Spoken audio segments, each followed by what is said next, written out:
Right, straight into it. We're going to start by talking about Palace Liverpool. Where else would we start? Woodsy, Benteke, penalty, 96th minute. Was that a dive, do you think?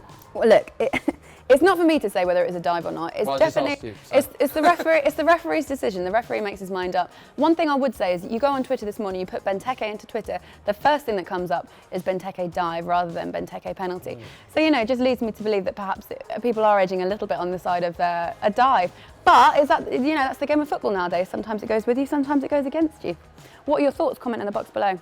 Man United had to win that game. Finally, they're sort of creeping into the top four. What were they, equal with Man City beforehand? They were level with Man City on point. And then they lose to West Bromwich Albion. Obviously, the red card was huge. Interesting from Van Gaal, he said after the game something along the lines of, the ref should have taken Juan Mata's previous behaviour into consideration when giving him his red card. Now, I'd like to say some bloke robs a bank for the first time, and he nicks a couple of million quid. At what point does the judge go, oh, hang on a minute, he hasn't robbed a bank before, I should take that into consideration? It's irrelevant, he's just robbed 3 million quid out of our bank, which I don't condone. And, don't rob a bank if you're watching this, obviously. But my point is, there's so little time for the ref to take that into consideration, isn't there? Well, that was my point, actually, because I was thinking, thanks for that, though. Yeah. My point is, how much time does Louis van Gaal think that the referees have to stop the game and think, hold on, let's work out his previous, not just in the Premier League, but all competitions, and then make a decision on that particular act? It's not going to happen, Louis van Gaal. In the heat of the moment as well. But what do you think? Was it a red card, and did it cost Man United the game? Let us know in the box below. Right, come on. Is it time? We've got to talk about it. Tottenham Hotspur 2, Arsenal 2. I do think that was one of the most quietest away ends that I've witnessed at Spurs. I was in the game. Obviously, I know that a lot of people say that about Arsenal, but I have been at games where Arsenal fans have been loud before. They were so quiet in the away end. And I saw a video from Arsenal Fan TV, morning Robbie, that said Arsenal fans take over White Hart Lane. So I thought, this should be interesting. I'll give it a watch.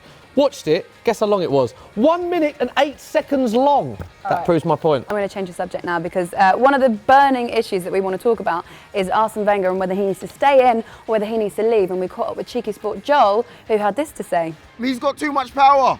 Now all those other chief executives are going to come in and start saying, you see, this is why we have people like that, because otherwise you got Wenger being an old man just running around not making changes. He just needs to say it as it is, man. He's always defending players that don't need to be defended. You got to put your foot down sometimes and do what you have to do, That's why Ferguson was who he was. That's why when people like Paul Ince needed to be pushed out, he did it and he replaced them. There was no one bigger than their club. But right now, I don't know what's going on. I think Wenger's bigger than Arsenal. Oh, Joel also, while he was there, spent quite a lot of time, effort and money buying a bottle outfit, probably before the game, on the off chance Spurs wouldn't win. And can I just ask Joel, when did you buy the bottle outfit? I mean, he's got a lot of bottle himself to wear that outside White Hart Lane. He's got a lot of bottle, I'll say. He does. He has got a set of bottles on him, Joel. 5 points clear, Leicester beating Watford. Did you see the game? I did see the game. I'm an Arsenal fan. I can't see anyone taking it from them. They've only got the Premier League to focus on. That's massive, isn't it? We've got the Champions League, and let's face it, we're still with a good chance of winning the Champions League, aren't we? It's only Barcelona. It's only the small case of Barcelona. I wouldn't put too much money on that. I'll tell you one thing that isn't going well for them, though. Getting into nightclubs, is it, Smithy? Tottenham Hotspur players and Leicester players happen to be going to the same nightclub on Saturday. There's Lloris and a few of the other boys that walked straight in at the same time. Leicester boys wouldn't be allowed in. Danny Drinkwater being asked for ID, being stopped. The only thing he was drinking that night was water. Now that's inspiration enough to win the league, isn't it? Thank you for reacting and laughing, Woodsley, as well. Didn't know how that gag would go down, so I appreciate that. Though, didn't we? Just like we did in rehearsals. I know. Also, another thing I want to talk about is Leicester. Is that fan, you all know who I'm talking about, who cashed in £500 on Leicester to win the league beforehand. No, it's 50, wasn't it? 50? No, it's 500, I think. 500, sure? Yeah, I think it was 500. Would you have cashed out, or would you wait and potentially win £250,000 if Leicester win the league? And surely they're favourites to win the league, as we just said. Personally, is he not going to regret that at the end of the season? I like to play it safe. So if I made a bet, and if you said to me, you put 500 quid on at the beginning, or you put 50 quid on at the beginning. If somebody says to me, here you go, right at this moment now, £75,000 cash, take it, or gamble it. At that point there, I'm not gambling. I'm not gambling 50 quid or 500 quid. I'm gambling £75,000. It's like deal or no deal, isn't it? It's a very conservative way to look at it. It is, but that's me. I am conservative. I would take the money and run, because whatever happens, I am £75,000 up. I hope we got the numbers right. It's £500, I'm almost certain of it. Is it not? It's 50 quid, isn't it? I knew it was 50 quid. It's 50 quid? I knew it was. But he only bet £50 and he came in with the 70. Do you change your mind now? I changed my mind completely, yeah. Definitely would have. Pav, thanks for the fact checking over there. Cheers for that, Pav. Social media man. Yeah, Say cheers big for up that. Pav, he's come all the way in. From help us out upstairs. today, yeah. He's come all the way down, All the way down from upstairs. 2 flights up. Okay, so Smithy, we have to talk about this because this was unbelievable. Oh. The Accrington Stanley game against Wimbledon. Ridiculous. This is the moment where Billy Key scores a goal, but have a look at this photo because see where the ball is now. At this exact moment in time, the referee has blown the half-time whistle and that goal was disallowed. Can I just say, mate, this is crazy. Look at that image.